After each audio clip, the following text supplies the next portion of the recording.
பிரிட்டிஷ்காரங்காலத்துல ஆரம்பிச்சது இந்த பிரச்சனை.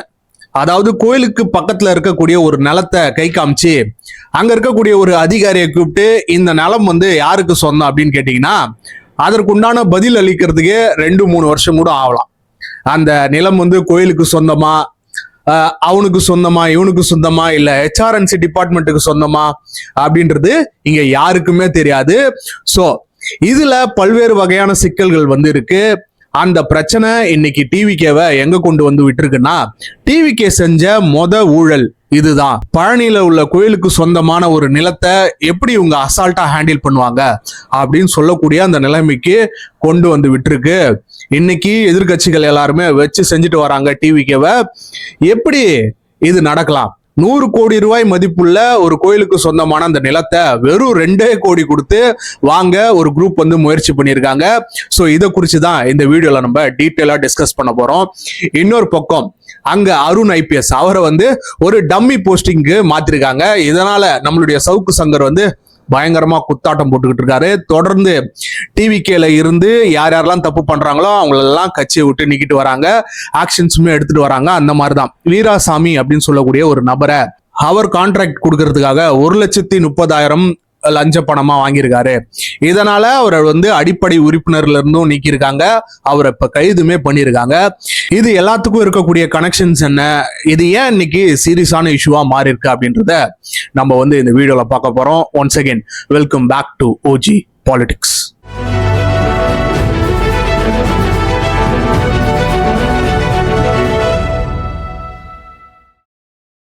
இந்தியாவில எந்த பிரச்சனை வேணா முடிஞ்சிடும். ஆனா அந்த கோயில் நிலம் அப்படின்ற அந்த ஒரு பிரச்சனை வந்துச்சுன்னா அது பாத்தீங்கன்னா முடியவே முடியாது. பிரிட்டிஷ்காரங்காலத்துல இருந்தே அந்த பிரச்சனை இருக்கு. அப்ப அவங்க என்ன மாதிரியான ரூல் எல்லாம் கொண்டு வந்தாங்க? அந்த கோயிலுக்கு சொந்தமான நிலங்களை ராஜாக்கள் கிட்ட இருந்தது, முக்கியமான ஜமீன்தார்கள் கிட்ட இருந்தது. ஸோ இதெல்லாம் பிரிச்சு கொடுக்கணும் அப்படின்ற மாதிரியான ரூல் எல்லாம் அப்பவே கொண்டு வந்திருந்தாங்க. அது கொஞ்சம் கொஞ்சமா அந்த சட்ட திருத்தங்கள்லாம் அப்படியே கொஞ்சம் கொஞ்சமா நாளடைவுல மாறிக்கிட்டே வந்துச்சுன்னு வைங்களேன். இப்ப அது டிவிகேக்கு ஒரு அபாயகரமான ஒரு நியூஸா அமைஞ்சிருக்கு. அந்த பழனி கோயிலுக்கு சொந்தமான அந்த நிலத்துல என்ன மாதிரியான ஊழல் நடந்தது அப்படின்றத நம்ம டீட்டெயிலா பார்ப்போம். ரொம்ப காம்ப்ளிகேட்டடா இல்லாம ஒரு சிம்பிளா நான் எக்ஸ்பிளைன் பண்றேன். பழனியில இருக்கக்கூடிய அந்த கோயிலுக்கு சொந்தமான 1.4 ஏக்கர் அந்த நிலத்தை அபகரிக்க ரொம்ப நாளா எல்லா தரப்பினருமே போட்டி போட்டுட்டே இருந்திருக்காங்க. இருந்த போதிலும் கூட அந்த கோர்ட் அதை தடுத்துக்கிட்டே வந்திருக்காங்க. அங்க இருக்கக்கூடிய அந்த பழனியில இருக்கக்கூடிய நிர்வாகமும் அதுக்கு சப்போர்ட் செய்யற விதத்துல சர்க்குலேஷன் விட்டுக்கிட்டே வந்திருக்காங்க. இந்த ரெஜிஸ்ட்ரேஷன்ல பிரச்சனைகள் இருக்கு, இந்த லேண்ட்ல பயங்கரமான பிரச்சனைகள் இருக்கு, அதனால இது ரெஜிஸ்ட்ரேஷன் பண்ணக்கூடாது அப்படின்ற அந்த விஷயத்த முன்னெடுத்துட்டே வந்திருக்காங்க. இருந்தாலும் இங்க இருக்கக்கூடிய அந்த ஊழல் பெருச்சாளிகள்லாம் விடுவாங்களா?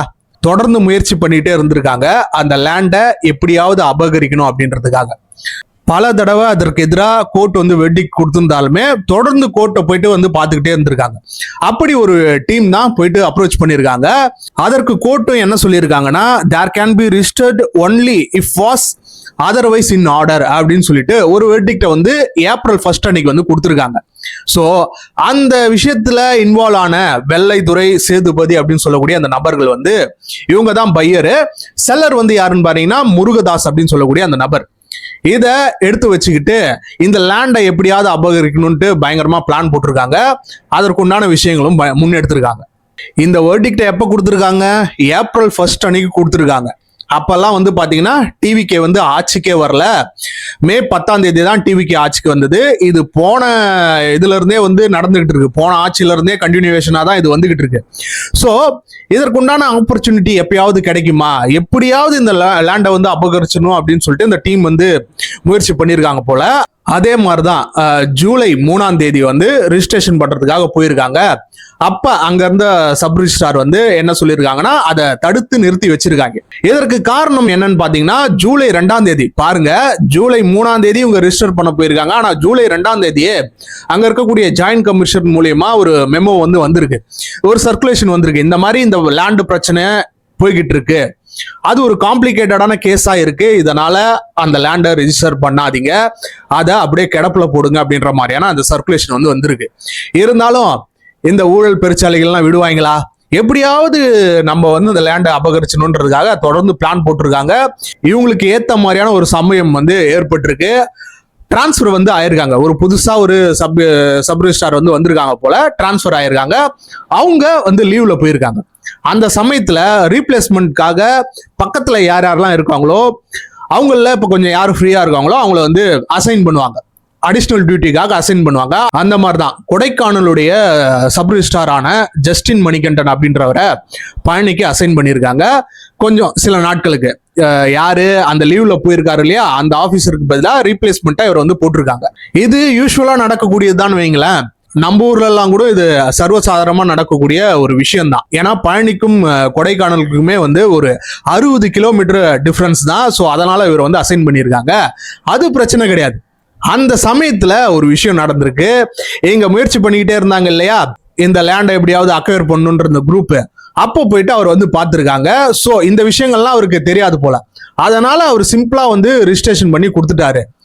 எப்படி 100 கோடி ரூபாய் மதிப்புள்ள அந்த சொத்தை வந்து 2 கோடி ரூபாய்க்கு ரிஜிஸ்டர் பண்ணி கொடுத்துருக்காரு. அப்படிதான் அவர் வந்து கிளைம் பண்றாரு. இப்ப அந்த ஜஸ்டின் பிரபாகர் அவர் மீது வந்து வழக்கு வந்து போட்டிருக்காங்க, எஃப்ஐஆர் வந்து போட்டிருக்காங்க. அவர் என்ன சொல்றாருன்னா, இந்த விஷயம் எல்லாம் எனக்கு தெரியாது, நான் டிரான்ஸ்பர் ஆன ஆபீஸருக்கு பதிலாக ரீப்ளேஸ்மெண்டா தானே நான் இங்க வந்தேன், என்னுடைய வேலையை வந்து நான் செஞ்சிருந்தேன், இந்த விஷயங்கள்லாம் இந்த கோர்ட் வெடிக்ட் அதெல்லாம் எனக்குமே தெரியாது அப்படின்னு சொல்லிட்டு சொல்லியிருக்காரு. இதற்கு பின்னாடி என்ன அப்படின்றத இனிமேட்டு தான் விசாரிச்சு வந்து கண்டுபிடிப்பாங்க. இந்த ரிஜிஸ்ட்ரேஷன்ல யார் யாரெல்லாம் இன்வால்வ் ஆனாங்களோ அவங்க எல்லார் மீதும் எஃப்ஐஆர் ஃபைல் பண்ணியிருக்காங்க. அந்த பையர்ஸ் வெள்ளதுரை சேதுபதி நான் சொல்லக்கூடிய அந்த 2 பையர்ஸ் யார் வந்து செல் பண்ணாங்களோ, முருகதாஸ் அப்படின்னு சொல்லக்கூடிய அந்த செல்லர், அப்புறம் இந்த சப் ரிஜிஸ்ட்ராரான ஜஸ்டின் மணிகண்டன், இவங்க 4 பேர் மீதும் வந்து இப்ப எஃப்ஐஆர் வந்து போட்டிருக்காங்க. இது டிவிகே அரசாங்கத்துடைய ஒரு துரிதமான செயல்பாடா பார்க்கப்படுது. அந்த ரெஜிஸ்ட்ரேஷனை கேன்சல் பண்ணி மதுரை ஹைகோர்ட்டுமே இப்ப அவங்களுடைய வேர்டிக்ட் வந்து சொல்லியிருக்காங்க. ஆனா இங்க இருக்கக்கூடியவங்க எல்லாம் என்ன ஆரம்பிச்சுட்டாங்கன்னா, அங்க பாருங்க டிவிகே அரசாங்கம் தான் இதற்கு பின்னாடி வந்து இருக்கு, அவங்க தான் யார் மூலியமோ வச்சு இந்த லேண்டை வந்து அக்வயர் பண்றதுக்காக பாடுபட்டு இருக்காங்க. இதற்கு பின்னாடி யார் இருக்காங்கன்னா, ரமேஷ் அவருடைய ரிலேஷன் இருக்காங்க, அவங்களுடைய சொந்தக்காரங்க தான் இவங்க எல்லாரும், அவங்க எல்லாம் சேர்ந்து தான் இந்த லேண்டை வந்து அபகரிக்க பார்த்திருக்காங்க அப்படின்னு சொல்லிட்டு ஒரு பொய்யான பிரச்சாரத்தை பரப்ப ஆரம்பிச்சுட்டாங்க.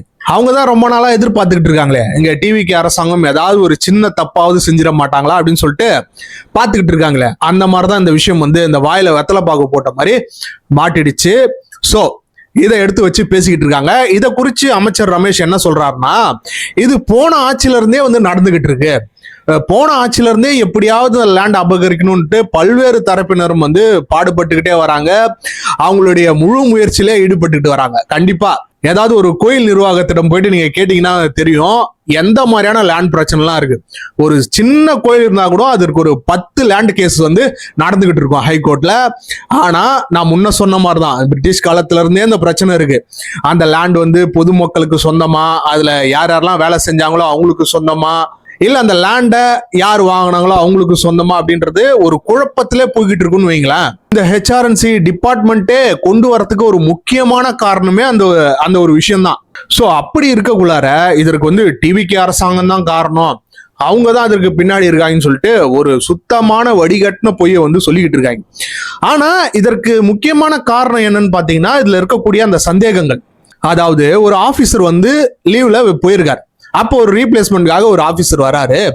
அந்த சமயத்துல எப்படி உங்களுக்கு கரெக்டா தெரியும் இந்த லேண்ட் அக்வயர் பண்ணாங்க இல்லையா, அந்த குரூப்புக்கு வந்து எப்படி கரெக்டா தெரியும், எப்படி ஒரு 100 கோடி ரூபாய்க்கு மதிப்புள்ள அந்த சொத்தை வந்து 2 கோடிக்கு வந்து எப்படி ரிஜிஸ்டர் பண்ணுவாங்க? இதுல இருந்தே நமக்கு ஒரு சந்தேகம் வரலையா? இது எல்லாருமே சேர்ந்து பிளான் பண்ணி இந்த சொத்தை வந்து திருடுறதுக்கு பிளான் போட்டிருக்காங்க. கண்டிப்பா அதற்கு உண்டான கமிஷன்ஸ்லாம் அங்க இருந்து போயிருக்கும், யார் யாருக்கெல்லாம் போகணுமோ அவங்களுக்குலாம் வந்து போயிருக்கும். ஆனா இந்த விஷயத்துல டிவிகே கவர்மெண்ட் வந்து எப்படி இன்வால்வ் ஆயிருப்பாங்க? எங்களுக்கே அந்த லேண்ட் ரெஜிஸ்டர் பண்ண பிறகுதான் அந்த விஷயமே தெரிய வரும், நாங்க தான் வந்து இனிஷியேட்டிவ் எடுத்து அந்த லேண்டை ரெஜிஸ்ட்ரேஷன் பண்ணதை கேன்சல் பண்ணோம் அப்படின்றத அந்த விஷயத்த முன்னெடுக்கிறோம். அதே மாதிரி மதுரை ஹைகோர்ட்லயும் வேர்டிக்ட்டுமே வந்துடுது, இந்த ரெஜிஸ்ட்ரேஷன் வந்து கேன்சல் பண்ணுன்ட்டு. இப்போ இந்த வழக்கை நாங்க வந்து சிபிசிஐடிக்கு வந்து மாற்றம் பண்ணி தெரிவிச்சிருக்கோம். ஸோ இதுல வந்து எங்களுடைய தப்பு என்ன இருக்கு? இது யாரோ ஒரு தேர்ட் பர்சன் அவங்க வந்து அந்த லேண்டை வந்து அபகரிக்கணும் அப்படின்றதுக்காக இந்த விஷயத்த பண்ணியிருக்காங்க. ஆனா தேவையில்லாம எங்க மீது வந்து பழி போடுறீங்களே. எனக்கு தெரியாம எனக்கு ஒரு ரிலேஷன் இருக்காங்கன்னு உங்க மூலியமா தான் தெரியும் அப்படின்னு சொல்லிட்டு செஞ்சிருக்காரு ரமேஷ். ரெஜிஸ்ட்ரேஷன் பண்ணது என்னுடைய சொந்தக்காரரு 100 கோடி ரூபாய் மதிப்புள்ள ஒரு சொத்தை 2 கோடி ரூபாய்க்கு ரெஜிஸ்டர் பண்ணிட்டாங்க. அது மாண்புமிகு அமைச்சருடைய உறவினர் தான் பண்ணியிருக்கிறாரு அப்படின்லாம் சமூக வலைதளத்தில் நிறைய பரவிட்டாங்க. உண்மையிலேயே அப்படி ஒரு உறவினர் எனக்கு எங்கேயோ இருக்காங்கன்றதை கண்டுபிடிச்சி சொல்லியிருக்காங்க பாருங்க. எப்பேற்பட்ட கண்டுபிடிப்புன்றதை நான் இன்னைக்கு தான் பார்க்குறேன். இப்படிப்பட்ட உறவினர் எனக்கு அங்கே இருக்கிறாங்கன்றது எனக்கே இன்னைக்கு தான் தெரியும். அவர் சொல்ற அந்த விஷயத்திலையும் நம்ம அந்த உண்மை தன்மையை பார்க்க முடியுது. லேண்ட் அக்வயர் பண்ணணும் அப்படின்னா அவருக்கு லேண்ட் தேவைப்படுது அப்படின்னா ஏதோ ஒரு லேண்டை போயிட்டு கம்மியா காசு கொடுத்து வாங்கிடலாமே. ஏன்னா நம்ம ஊர்ல இடமா இல்ல. இவ்வளோ காம்ப்ளிகேட்டடா இருக்கக்கூடிய அந்த கோயில் நிலத்தை போயிட்டு வாங்கணுன்றது அவருக்கு என்ன தலையெழுத்தா? எவனா தெரிஞ்சே போயிட்டு அந்த பிரச்சனையில மாட்டுவானா? அது மட்டும் இல்லாம இந்த லேண்டுக்கு உண்டான கேஸ் தொடர்ந்து நடந்துகிட்டே வந்திருக்கு. பல வருஷமா நடந்துட்டு வந்துருக்கு. ஆனா டிவிகே அரசாங்கம் இப்பதானே ஆட்சிக்கே வந்தது. அது தெரியாம தான் இங்க இருக்கக்கூடியவங்க எல்லாம் இந்த ஜால்ரா பசங்க எல்லாம் கத்திக்கிட்டு இருக்காங்க. டிவிகே பாருங்க அங்க ஊழல் செய்ய ஆரம்பிச்சிடுச்சு. இதுதான் நீங்க சொன்ன தூய அரசா? இதுதான் நீங்க சொன்ன இந்த ஊழலற்ற ஆட்சியா? நீங்களே இந்த மாதிரி பண்ணிருக்கீங்களே அப்படின்னு சொல்லியிருக்காங்க. இத மறைக்க பார்த்தாதான் டிவிகே அரசாங்கம் இங்க தவறு பண்ணுது. ஏதோ ஒரு விஷயத்துல இதற்கு ஆக்ஷன் எடுக்கல அப்படின்னா டிவிகே அரசாங்கம் இதை பண்ணுது அப்படின்னு சொல்லலாம். ஆனா பயங்கரமான ஆக்ஷன்ஸ்லாம் எடுத்துக்கிட்டு இருக்காங்க. இந்த கேஸை சிபிசிஐடிக்கும் மாத்திருக்காங்க. அதுல யார் யாரெல்லாம் இன்வால்வ் ஆனாங்களோ அவங்க மீது கேஸும் போட்டிருக்காங்க. இனிமேட்டு விசாரிப்பாங்க. அதுல இதற்கு பின்னாடி யார் யாரெல்லாம் இருக்காங்களோ அவங்களையுமே அரெஸ்ட் பண்ணுவாங்கன்னு வைங்களேன். அமைச்சர்களுக்கு தெரிஞ்சுதான் இதெல்லாம் நடக்குது அப்படின்றது போல பல பேர் பல்வேறு விஷயங்களை பொய்யாக புரட்டாக சமூக வலைதளங்கள்லையும் சில யூடியூப்களிலும் பார்த்தீங்கன்னா பரப்பிட்டு வராங்க. ஸோ அதற்கு ஒரு விளக்கமாக தான் இந்த விஷயத்தை நம்ம சொல்றோம். என்னென்ன நடவடிக்கைகள் நம்ம எடுத்திருக்கோம். பப்ளிக்கா ரமேஷ் அவர்களுமே சொல்றாரு, இதுல யார் யாரெல்லாம் ஈடுபட்டு இருந்தாங்களோ அவங்கள ஒருத்தரையும் நாங்க விட மாட்டோம், கண்டிப்பா அதற்கு உண்டான நடவடிக்கை எடுத்தே தீர்வோம் அப்படின்னு சொல்லியிருக்காரு. நீங்களே யோசிச்சு பாருங்க. போன தடவைலாம் இந்த மாதிரியான விஷயங்கள்லாம் நடந்திருந்தா யாராவது பேசியிருப்பாங்களா? ஏன் போன தடவை இருந்த சேகர் பாபு அப்ப எந்த மாதிரியான பிரச்சனைகள் எல்லாம் போய்கிட்டு இருந்தது? அப்பெல்லாம் இந்த மாதிரி அவர் பதில் சொல்லிக்கிட்டு இருந்தாரு. அதெல்லாம் எங்களுக்கு தெரியும், நாங்க பாத்துக்கிறோம், நாங்க கோர்ட்ல கேஸ்ல இருக்கு, வேற ஏதாவது கேளுங்க அப்படின்னு சொல்லிட்டு தட்டி கழிச்சுட்டு போயிடுவாரு. இல்லைன்னா ஏதாவது ஒரு பதில் கொடுக்கணுமேன்றதுக்காக கொடுப்பாரு. ஆனா அதை டீட்டெயிலா எக்ஸ்பிளைன் பண்ணி அதுல இந்த மாதிரியான ஸ்கேம் நடந்திருக்கு, இந்த ப்ரொசீஜர்ல இந்த ஓட்டைகள்லாம் இருக்கு, இதை வச்சுதான் இவங்க இந்த லேண்ட் அக்வயர் பண்ணிருக்காங்கன்ட்டு தெளிவா ரமேஷ் அவர்கள் சொல்றாங்க. இருந்தாலுமே அங்க இருக்கக்கூடியவங்களாம் கத்த ஆரம்பிச்சிட்டாங்க. மாண்புமிகு முதலமைச்சர் அவர்கள் சொன்னது போல எங்களுடைய கவர்மெண்ட் கிளீன் கவர்மெண்டா இருக்கும், டிரான்ஸ்பரண்ட் கவர்மெண்ட்டாக இருக்கும், கரப்ஷன் ஃப்ரீ கவர்மெண்ட்டாக நிச்சயம் இருக்கும். தவறு செஞ்சவங்க யாராக இருந்தாலும், எந்த டிபார்ட்மெண்ட்டாக இருந்தாலும், எவ்வளவு பெரிய அதிகாரியாக இருந்தாலும் நிச்சயமாக நடவடிக்கை எடுப்போம். ஆனால் இதை நம்ம ஒரு நியூட்ரல் ஆடியன்ஸாக பார்த்தோம்னா இங்க என்ன நமக்கு தெரிய வருதுன்னா டிவிகேவுடைய இம்மெச்சூரிட்டி அப்படின்றது தான் தெரிய வருது. இங்க அவங்க ஆட்சிக்கு ஒரு 60-70 நாள் தான் ஆகுது. ஸோ அவங்களுக்கு இதற்கு முன்னாடி என்ன மாதிரியான விஷயங்கள்லாம் நடந்தது, எப்படிலாம் இங்க எக்ஸ்ப்ளாய்ட் பண்ணுவாங்க அப்படின்ற விஷயம்லாம் தெரிய வாய்ப்பே கிடையாது. ஏன்னா முக்காவாசி பேர் வந்தவங்க எல்லாருமே புதுசா அமைச்சர்களா ஆனவங்க, புதுசா எம்எல்ஏக்கள் ஆனவங்க தான். அவங்க இந்த விஷயங்கள்லாம் கத்துக்கிறதுக்கு கொஞ்சம் நாட்கள் ஆகும், ஏன் சில வருஷங்கள் கூட ஆகலாம். ஸோ அந்த கேப்பை பயன்படுத்தி இங்க இருக்கக்கூடியவனுங்களாம் எப்படியாவது ஆட்டையை போடணுன்ற மாதிரியான பண்ண விஷயம் தான் இது. ஏன்னா நீங்க யோசிச்சு பாருங்க, போன ஆட்சியில ட்ரை பண்ணியிருந்திருக்காங்க, அப்பெல்லாம் ரிஜிஸ்டர் பண்ணல. இந்த ஆட்சியில இந்த விஷயத்தை முன்னெடுத்து பிளான் பண்ணி பண்ணிருக்காங்க. April 1 அன்னைக்கு அந்த வேர்டிக்ட் கொடுத்துருக்காங்க. They can be registered only if was otherwise அப்படின்ற அந்த வேர்டிக்டுமே கொடுத்துருக்காங்க. அந்த விஷயத்தை காமிச்சு ஒரு பக்காவான பிளானை போட்டு தூக்கியிருக்காங்க. என்ன ஹாலிவுட் படம் எடுக்கிறான், என்ன கொரியன் படம் எடுக்கிறான், நம்ம ஊர்ல பண்ணக்கூடிய இந்த ஸ்கேம் எல்லாம் எடுக்க ஆரம்பிச்சானா இந்த உலகமே ஆடி போயிடும். யோசிச்சு பாருங்களேன், ரோடே போடாம மெஷர்மெண்ட் புக்ல மெஷர்மெண்ட் எழுதி எங்க போன ஆட்சியில அதற்கு குவாலிட்டி இன்ஸ்பெக்ஷன், போடாத ரோடுக்கு மெஷர் பண்ணி குவாலிட்டி இன்ஸ்பெக்ஷன் கொடுத்து அதற்கு உண்டான மணியுமே டிரான்ஸ்ஃபர் பண்ணியிருக்காங்க. அந்த மாதிரி ஊழல் பண்ணவங்க. இல்லாத ரோடுக்கே அப்படி ஊழல் பண்ணுவீங்கன்னா இந்த விஷயம்லாம் சொல்லவா தேவை? இருக்கிற அந்த லேண்டுக்கு இதெல்லாம் ரொம்ப ரொம்ப சர்வ சாதாரணம். அந்த மாதிரிதான் அதை பண்ணியிருக்காங்க. கண்டிப்பா இதற்கு உண்டான நடவடிக்கை இப்ப கவர்மெண்ட் எடுத்திருக்காங்க. இதற்கு பின்னாடி யார் யாரெல்லாம் இருக்காங்களோ அவங்க கண்டிப்பா மாட்டுவாங்க. அவங்க யாருமே தப்பிக்க முடியாது. இதற்கு பெஸ்ட் எக்ஸாம்பிள் யாருன்னு பாத்தீங்கன்னா இப்ப நம்ம மாட்டியிருக்காரு நம்மளுடைய வீராசாமி அவர்கள் தான். இவர் செங்கல்பட்டு மாவட்டத்துடைய இணை செயலராக இருக்காரு போல.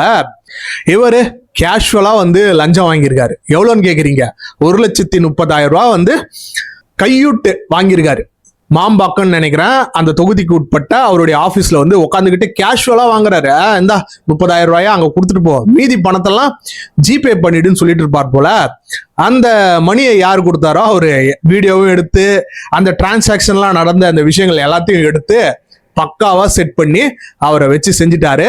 இவர் தான் வந்து சொல்றாரு, யார் அந்த வீராசாமி, எனக்கு வந்து அவரு 1,30,000 ரூபா வந்து தரணும், ஸோ அதனாலதான் வந்து நான் வந்து வாங்குறேன், மற்றபடி லஞ்சம்லாம் நான் வந்து வாங்கலைங்க, நான் சுத்தமானவன் அப்படின்னு சொல்லிட்டு சொன்னா மட்டும் விட்டுடுவாங்களா? 30 உனக்கு அனுப்பிச்சிட்டுங்களா? இது என்ன அக்கால சொல்ல கொடுத்தா சதவீதம் வச்சுருவா. நீ போட்டு விட்டு டேய் போட சொல்லிட்டேன் நான் உண்மையிலே போட்டேன். கட்சியில இருந்து அடிப்படை உறுப்பினர்ல இருந்தே வந்து தூக்கிட்டாங்க. இப்ப அவரை வந்து போலீஸுமே வந்து கைது பண்ணிருக்காங்க. இந்த மாதிரி என்னதான் டிவிக்கு அரசாங்கம் வந்து ஆக்ஷன்ஸ் எல்லாம் எடுத்திருந்தாலுமே இங்க இருக்கக்கூடியவங்களுக்குலாம் அதெல்லாம் கண்ணுக்கே தெரியாது. என்னமோ டிவிக்கு அரசாங்கமே வந்து அவங்கள கூப்பிட்டு கிளாஸ் வச்சு, இந்த பாருங்க இந்த மாதிரி எல்லாம் நீங்க வந்து லஞ்சம் வாங்கணும், இந்த மாதிரியான விஷயங்கள்லாம் நீங்க பண்ணணும், மாட்டிக்காம பண்ணணும் அப்படின்ட்டு சொன்ன மாதிரி இங்க இருக்கக்கூடியவங்கலாம் கத்திக்கிட்டு இருப்பாங்க. அதே மாதிரியான ஒரு விஷயத்தை தான் சொல்லிட்டு இருந்தாங்க. என்னது? அருண் ஐபிஎஸ் இவர் வந்து டிஎம்கேக்கு அடிவருடியா வாழ்ந்தவராச்சு. இவர் வந்து டிஎம்கேக்கு சப்போர்ட் செஞ்சிருந்தாரு. அந்த எலெக்ஷன் டைம்லுமே டிவிகேக்கு பல்வேறு பிரச்சனைகளை வந்து கொடுத்துக்கிட்டு இருந்தாரு. ஆனா அவரை தூக்கிட்டு போயிட்டு விஜிலன்ஸ் அண்ட் ஆன்டி கரப்ஷன் டிபார்ட்மெண்ட்டுக்கு ஹெட்டா போட்டிருக்கீங்களே, இது எந்த மாதிரியான ஒரு பிளண்டர் மிஸ்டேக் அப்படின்னு சொல்லிட்டு இருந்தாங்க. இதை குறிச்சு முக்கியமா பேசின ஆள் யாருன்றது நமக்கு சொல்லிதான் தெரியணும்னு அவசியம் கிடையாது. அருண் ஐபிஎஸ் அப்படின்னு பேர் எடுத்தாலே நமக்கு இந்த சைடு ஞாபகம் வருது யாருன்னு பாத்தீங்கன்னா சவுக்கு சங்கர் தான். அவர் தான் இவர் என்ன மாதிரியான விஷயங்கள்லாம் பண்ணாரோ அதை வந்து புட்டு வச்சிருந்தாரு. ஏன் இந்த டிவிக்கு அரசாங்கம் இதை வந்து பண்ணுச்சு அப்படின்றத அந்த கொஸ்டினுமே வச்சிருந்தாரு. இப்ப அவரை ஒரு டம்மி போஸ்டிங் வந்து மாத்திருக்காங்க. ஒரு பவர் இல்லாத ஒரு போஸ்டிங் வந்து மாத்திருக்காங்க. ஒரு போலீஸ் அகாடமிக்கு ஹெட்டா வந்து போட்டிருக்காங்க. ஓனமன்சேரி அப்படின்னு சொல்லக்கூடிய சென்னையில இருக்க ஒரு போலீஸ் அகாடமிக்கு அவர் வந்து ஹெட்டா மாத்திருக்காங்க. எம் மகேஸ்வரி அப்படின்றவங்கள இங்க விஜிலன்ஸ் அண்ட் ஆன்டி கரப்ஷனுக்கு மாத்தி விட்டுருக்காங்க. நீங்க இதுல ஒரு விஷயத்த கவனிச்சீங்கன்னா, இங்க இருக்கக்கூடியவங்களுடைய மனநிலை எப்படி இருக்குன்றத நம்மளால புரிஞ்சுக்க முடியும். என்னன்னா, ஜஸ்ட் இங்க வந்து டிவிக்கு அரசாங்கம் வந்தது, ஒரு நாள்ல இல்ல ஒரு வாரத்துல ஒரே மாசத்துல எல்லாத்தையுமே மாறிடணும், கம்ப்ளீட்டான ஒரு டிரான்ஸ்ஃபர்மேஷன் வந்து வந்துடணும் அப்படின்னு சொல்லிட்டு நினைச்சுக்கிட்டு இருக்காங்க. ஆனா அந்த மாதிரியான ஒரு டிரான்ஸ்ஃபர்மேஷன் வரணும் அப்படின்னு எதிர்பார்த்தாங்கன்னா அவங்க நார்த் கொரியாலேயோ இல்ல சைனாலேயோ இல்ல ரஷ்யாலேயோ இருக்கணும். இந்த டிக்டேட்டர்ஷிப்லாம் எங்க இருக்கோ அந்த நாடுகள்ல இருந்தாதான் ஒரே வாரத்திலேயோ இல்ல ஒரே மாசத்துலயோ உண்டான அந்த டிரான்ஸ்ஃபர்மேஷன் வந்து வரும். இது வந்து டெமோக்ரஸி. ஜஸ்ட் லைக் தட் வந்து அப்படியே வந்து ஆக்ஷன் எடுத்து இவர் தப்பு பண்ணிட்டாரு உடனே ஒரு 8 போயிட்டு தூக்கில போடுங்க அப்படின்ற மாதிரிலாம் இங்க சொல்லவே முடியாது. அதற்குன்னு ஒரு ப்ரொசீஜர் இருக்கு, அதற்குன்னு ஒரு கிரைட்டீரியா கொடுத்துருக்காங்க. அவங்க மீது ஃபர்ஸ்ட் எஃப்ஐஆர் ஃபைல் பண்ணணும். எஃப்ஐஆர் ஃபைல் பண்றதுக்கே அதற்கு உண்டான உண்மையான ரீசன்ஸ் வந்து கொடுக்கணும், இல்லைன்னா கோர்ட் வந்து நிராகரிச்சிருவாங்க. அப்புறம் கோர்ட்ல ப்ரொடியூஸ் பண்ணி அவங்கள விசாரணைக்கு உட்பட்ட அந்த பெர்மிஷன்ஸை வந்து வாங்கணும், அப்புறம் விசாரிக்கணும். இப்படி சொல்லிக்கிட்டே போலாம். அந்த ப்ரொசீஜர் வந்து ரொம்ப லாங் ஸ்டாண்டிங்கான ஒரு ப்ரொசீஜர். இதற்கு ஒரு எக்ஸாம்பிள் வந்து சொல்லணும்னா, எக்ஸாக்டா தெரிஞ்சிருந்தது அந்த ஃபெலிக்ஸ் ஜெயராஜ் அப்படின்னு சொல்லக்கூடிய அந்த 2 பேரை ஸ்டேஷன்ல அடிச்சு கொண்டு இருந்தாங்க. ஆனா அதுல என்ன கண்டுபிடிக்கிறதுக்கு இருக்கு? போலீஸுக்கு கூட்டு போறாங்க, எந்த ஒரு கிரிமினல் கேஸ் எதுவுமே இல்லாத அப்பா மகனை கொண்டு போறாங்க போலீஸ் ஸ்டேஷனுக்கு, அடிச்சு கொண்டுறாங்க. ஸ்ட்ரெயிட் ஃபார்வர்டு ஒரு கேஸ் இருந்தாலுமே அதை வந்து 5-6 வருஷம் விசாரிச்சு அதுல என்ன நடந்தது, அதுல யார் யாரெல்லாம் இன்வால்வ் ஆயிருக்காங்க, அது என்ன டைமிங்ல நடந்தது, இதற்கு நடக்க என்ன மாதிரியான காரணங்கள் எல்லாத்தையும் விசாரிச்சு அப்புறமேட்டா வேர்டிக்ட் கொடுத்திருந்தாங்க. அதுல இன்வால்வ் ஆன 9 போலீஸாருக்கு தூக்கு தண்டனை வந்து வழங்கியிருக்காங்க. இப்ப அவங்க மேல்முறையீடு வந்து பண்ணிட்டு இருக்காங்கன்னு வைங்களேன். ஸோ இதுதான் இங்க இருக்கக்கூடிய அந்த ப்ரொசீஜர். இங்க இட்டு போயிட்டு ஸ்ட்ரெயிட் ஃபார்வர்டான ஒரு மர்டர் பண்ணதுக்கே இந்த ப்ரொசீஜர்லாம் ஃபாலோ பண்ண வேண்டியது இருக்கு. ஆனா இங்க லேண்ட் அபகரிச்ச ஒரு கேஸ், அதுக்கு எப்படி வந்து அடுத்த நாளே இல்ல அடுத்த வாரமே இவங்க வந்து வேர்டிக்ட் கொடுக்கணும், எல்லாரையும் அரெஸ்ட் பண்ணிடணும், எல்லாரையும் வந்து தூக்குல போட்டுடணும் அப்படின்னு பேசிக்கிட்டு இருக்காங்கன்னு தெரியல. ஆனா இது வரவேற்கத்தக்க ஒரு விஷயம் தான். மக்களுடைய அந்த மனநிலை வந்து மாறி இருக்கு. ஃபர்ஸ்ட் எல்லாம் இந்த மாதிரியான ஒரு டிபார்ட்மெண்ட் இருக்குன்னாலே வந்து தெரியாது, யார் வந்து அந்த டிபார்ட்மெண்ட்டுக்கு அமைச்சரா இருக்காங்க, யார் யாரெல்லாம் அதுல வந்து ஈடுபடுவாங்க அப்படின்ற விஷயமே தெரியாது. எந்த விஷயத்திலுமே நீங்க எடுத்துக்கிட்டீங்கன்னா, இந்த ரிஜிஸ்டர் ஆபீஸ் அப்படின்னு சொல்லக்கூடியது வேற டிபார்ட்மெண்ட், ஹெச்ஆர்என்சி அப்படின்னு சொல்லக்கூடியது வேற டிபார்ட்மெண்ட், கம்ப்ளீட்டான 2 டிபார்ட்மெண்ட். ஆனா இதை 2த்தையும் லிங்க் பண்ணி இதுல இன்வால்வ் ஆனது அமைச்சர் மகேஷ் அவர்களுடைய சொந்தக்காரங்க, இவர் வந்து பின்னாடி இருக்காரு அப்படின்னு சொல்லிட்டு லிங்க் பண்ணி பேசிக்கிட்டு இருக்காங்க. சப் ரிஜிஸ்ட்ரார் ஆபீஸ்ல ஒருத்தருக்கு வந்து பதவி உயர்வு தரணும்னா அதற்கு வேற டிபார்ட்மெண்ட், அதுல ஹெச்ஆர்என்சி வந்து இன்வால்வ் ஆக முடியாது. சோ அந்த ஒரு விஷயம் கூட தெரியாம இங்க வந்து பாத்தீங்கன்னா ஃபயர் விட்டுக்கிட்டு இருக்காங்க. என்னத்தை சொல்ல, இது கோயில் மேட்டர் வேற இல்லையா? சோ இதுல எப்படியாவது ஒரு மத சாயத்தை பூசி, எப்படியாவது இங்க டிவிக்கு அரசாங்கத்து மேல ஏதாவது ஒரு குற்றத்தை இது பண்ணி ஒரு விஷயத்த தூண்டி விட்டு செய்யக்கூடிய இந்த கேவலமான வேலை தான் இது. கண்டிப்பா இதுல யார் யாரெல்லாம் பின்னாடி இன்வால்வ் ஆகியிருக்காங்களோ அவங்க எல்லாருமே மாட்டுவாங்க அப்படின்றத நம்புவோம். இங்க இந்த அருண் ஐபிஎஸ் அவர்களை வந்து போலீஸ் அகாடமிக்கு வந்து மாத்திருக்காங்க. இதனால அங்க இருக்கக்கூடிய அந்த சவுக்கு சங்கர் வந்து துள்ளி குதிச்சுக்கிட்டு இருக்காரு.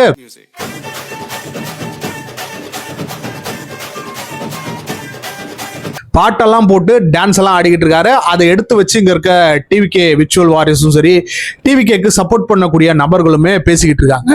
ஆனா கொஞ்சம் மாசத்துக்கு முன்னாடி தான் இங்க எடப்பாடி பழனிசாமி, அதாவது இந்த அரசியல்ல இன்னைக்கு ஒரு ரிலவெண்டே இல்லாத ஆளா மாறி இருக்காரு இந்த எடப்பாடி பழனிசாமி.